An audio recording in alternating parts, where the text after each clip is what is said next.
Red టీవీలో మీ వ్యాపార ప్రకటనల కోసం ఈ నంబర్ని సంప్రదించండి. సో రాజేష్ మహాసేన ఈ వ్యక్తి గురించి చెప్పక్కర్లేదు, ఎందుకంటే తక్కువ టైంలోనే బాగా పాపులర్ అయిన వ్యక్తి.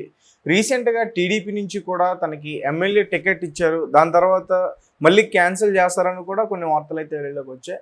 అండ్ రీసెంట్గా చూసుకుంటే తను చేసే వీడియోలో పవన్ కళ్యాణ్కి అలాగే చంద్రబాబు నాయుడు గారికి ఓడించడానికి తను ముందు ఉంటున్నట్టుగా మాట్లాడడం ఒక వీడియో బాగా వైరల్ అవుతుంది. అసలు ఏం జరుగుతుంది దాని గురించి? మనకి మామూలుగా దళితుల్లో ఈ ఏజ్ యువకుల్లో కొంత సడన్గా ఎదిగినట్టుగా కనిపిస్తాడు రాజేష్. నిజానికి అతను చాలా కాలం నుంచే ఉన్నాడు, అంటే కొంత అబ్రాడ్లో ఉన్నాడని చెప్తారు. బిగినింగ్ దుబాయ్లోనే అక్కడ, తర్వాత వచ్చాడు.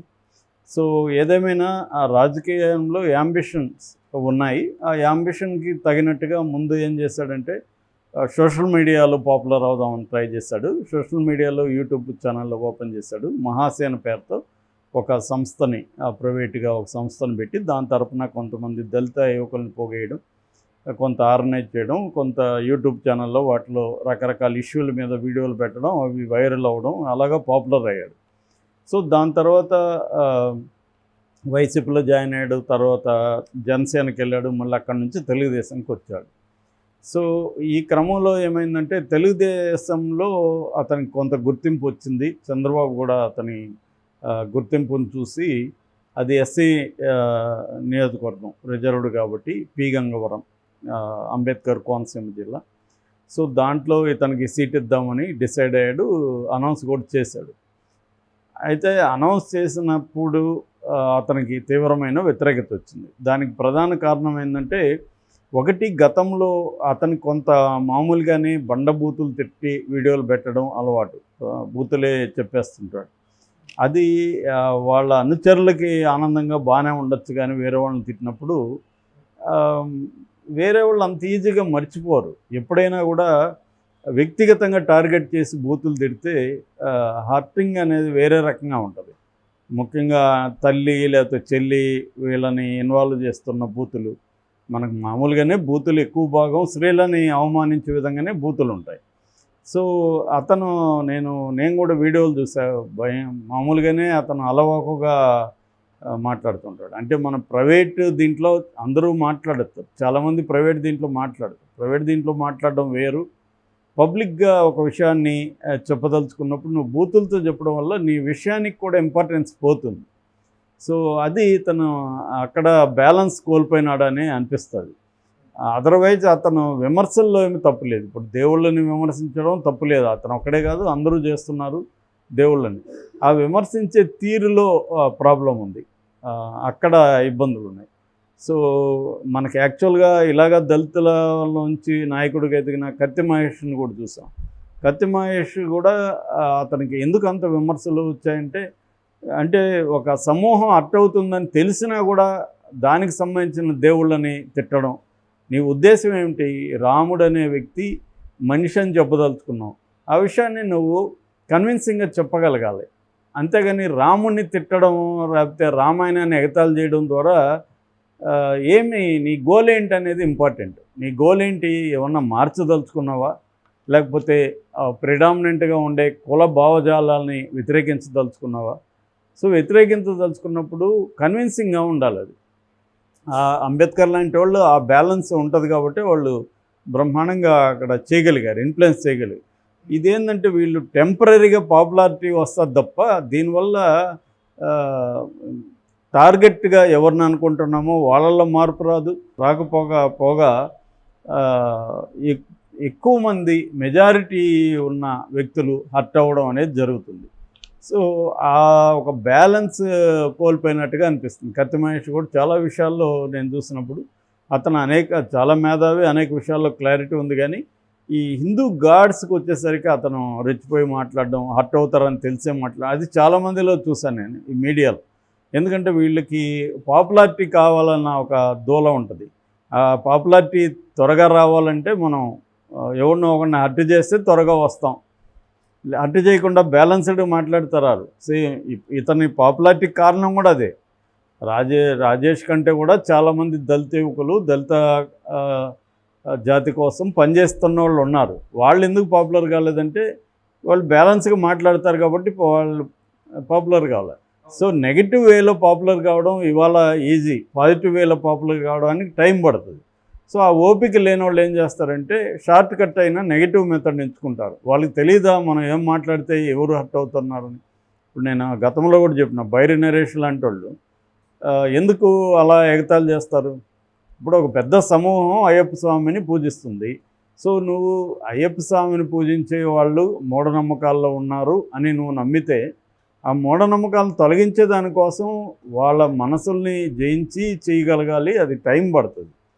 నువ్వు ఆ ఓపిక ఉండాలి. అది రెండోది ఏంటంటే పునాది ఏంటి, ఎందుకు సమాజంలో ఇంతమంది మూఢనమ్మకాలు ఫాలో అవుతున్నారు, దాని పునాదిని నువ్వు దెబ్బకొట్టగలగాలి. కానీ ఫాలో అయ్యే వాళ్ళని ఎగతాళి చేయడము, లేకపోతే ఫాలో అయ్యే ఆ గాడ్స్ని ఎగతాళి చేయడం వల్ల ఏమీ మారదు. అందుకే కోశాంబి లాంటి వాళ్ళు అసలు దేవుళ్ళ పరిణామక్రమం ఏంటి, దేవుళ్ళు ఎలా పుట్టారు ఏంటి అనేది వివరంగా చరిత్రలోకి వెళ్ళి ఎక్స్ప్లెయిన్ చేశారు. అవి కన్విన్సింగ్గా ఉంటుంది. వీళ్ళు అట్లా చేయట్లేదు.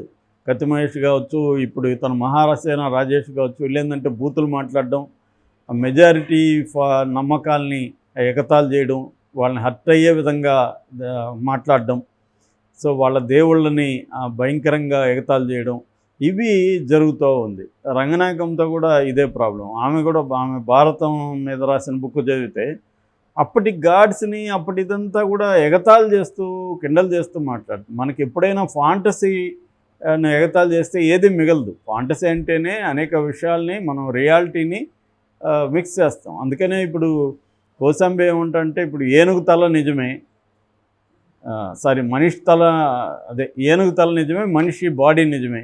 ఈ రెండింటినీ పెట్టడం అనేది ఒక మిత్ కావచ్చు, ఒక కల్పన, ఫాంటసీ. అది ఎందుకు ఏర్పడిందో చెప్పగలగాలి. అట్లాగే పాములు శివుడి మెడలో ఎందుకున్నాయో ఆయన వివరిస్తాడనమాట. అంటే నాగబొమ్మను పూజించే నాగా ట్రైబు వైదిక మతంలోకి జాయిన్ అయినప్పుడు, కింది స్థాయిలో జాయిన్ అయినప్పుడు వాళ్ళ దేవుళ్ళంతా కూడా వైదిక మతం దేవుళ్ళ దగ్గరికి వచ్చేస్తాయి, ఆభరణాలుగా మారిపోతాయి.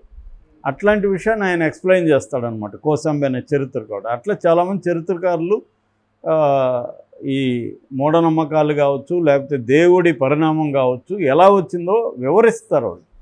అది నమ్మచ్చు నమ్మకపోతే అది వేరే విషయం. వాళ్ళు ఎగతాళి చేయరు, హర్ట్ చేయరు. అది కాకుండా వీళ్ళు ఏం చేస్తున్నారంటే రాజేష్ లాంటి వాళ్ళు తక్కువ టైంలో పాపులారిటీ రావడం కోసం ఇలా మాట్లాడడం అనేది జరుగుతుంది. అదే రాజేష్ కుంపముచ్చింది. నిజానికి రాజేష్ చాలా విషయాల మీద చాలా స్పష్టంగా ఇంట్రెస్టింగ్గా మాట్లాడతాడు. చాలామందిని అట్రాక్ట్ చేసే గుణాలు ఉన్నాయి, ఒక కరిష్మా ఉంది అతనికి, అన్నీ ఉన్నాయి. కానీ ఈ క్వాలిటీ ప్రాబ్లం ఉంది. సో అదొకటి. రెండు, కన్సిస్టెంటీ. ఒక పార్టీలో నమ్మకంగా ఒక దగ్గర పనిచేయడం అది కూడా లేదు. త్వరగా మారాలి, త్వరగా పైకి వెళ్ళాలి అనే దీంట్లో ఒక్కొక్కసారి ఇంకా వెనక్కి వెళ్ళిపోవడం జరుగుతుంది. ఇప్పుడు ఇదే జరిగింది. సో ఇచ్చిన తర్వాత ఈ వీడియోలంతా బయటికి తీశారు. దాంతో కొన్ని రకాల సమూహాలు అట్టయ్యారు. ముఖ్యంగా బ్రాహ్మణులు వాళ్ళ కులాల మీద మాట్లాడడం అవన్నీ అట్టయ్యారు.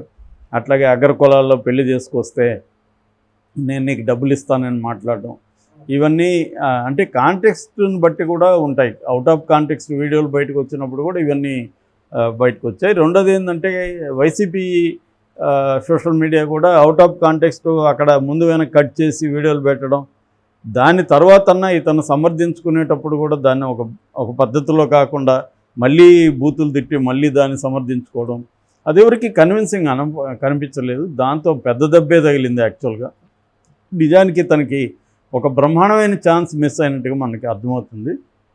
ఒక ఎమ్మెల్యేగా వచ్చుంటే అతను వాయిస్ ఉండేదానికి దళితుల లీడర్లలో ఒక న్యూ దళిత లీడర్గా ఎవాల్వ్ అయి ఉండే అవకాశం ఉంది. అది కేవలం అతను బ్యాలెన్స్గా మాట్లాడడం అనేది లేకపోవడం వల్లే నష్టం కూడా జరిగింది. సో ఆ బ్యాలెన్స్ మాట్లాడాలి. నువ్వు బ్యాలెన్స్ మాట్లాడినా కూడా నీ అభిప్రాయాలను వ్యతిరేకించే వాళ్ళు ఉంటారు. ఉన్నా కూడా పర్సనల్గా ఎవరిని అటాక్ చేయకుండా ఉండడం అనేది వెరీ ఇంపార్టెంట్. సో ఇప్పుడు లేటెస్ట్గా అతను పెట్టినప్పుడు అతనికి చంద్రబాబు ఇప్పటి వరకు అఫీషియల్గా నిన్ను తీసేస్తున్నానని చెప్పలేదు, కానీ జనసేనకి ఇవ్వాలని అక్కడ IVRS అంటే ఇంటరాక్టివ్ వాయిస్ రెస్పాన్స్ సిస్టమ్, ఆ ఐవీఆర్ఎస్ ద్వారా అడుగుతున్నారు జనసేన వీళ్ళని గెలిపిస్తే మీరు గెలుస్తాడా ఇతనని ఒక ఇది పెట్టారు పోల్ సర్వే లాంటిది. అది తెలిసి తను ఏంటి టార్చర్, నాకు 15 రోజుల ముందు నేను ప్రశాంతంగా ఉన్నా, నాకు టికెట్ ఎందుకు ఇచ్చారు, ఇప్పుడు టికెట్ ఎందుకు తీసేస్తున్నారు, ఈ టార్చర్ ఏంటి నాకు అని అతను వాపోతున్నాడు. ఇది అవమానంగా ఫీల్ అవుతున్నాను అంటున్నాడు. ఖచ్చితంగా అది అవమానమే అతనికి. ఎందుకంటే ఒక టికెట్ ఇచ్చి అతను వీడియోలు ఏవో కొన్ని బయటకు వచ్చాయని అతన్ని పక్కన పెట్టి చెప్పకుండా, కనీసం చంద్రబాబు ఫోన్ చేసి చెప్పాలి, అరే బాబు నీకు ఇవ్వట్లేదు అని అన్నా చెప్పాలి. అదేమీ కూడా చెప్పకుండానే అతన్ని అట్లా ఉంచి చేయడం అయితే ఖచ్చితంగా అవమానమే. ఇతని బాధలో ఆక్రోశంలో ఈ విషయంలో మాత్రం ఖచ్చితంగా న్యాయం ఉంది. నిన్నైతే వెళ్ళి లొకేషన్ కలిశాడని చెప్తున్నారు. నాకు తెలిసి వేరే ఏదైనా పదవులు ఏదైనా ఇస్తాము, ఎమ్మెల్యేగా అయితే నీకు ఇప్పుడు ఇవ్వలేమని చెప్పేస్తారని నేను అనుకుంటున్నాను.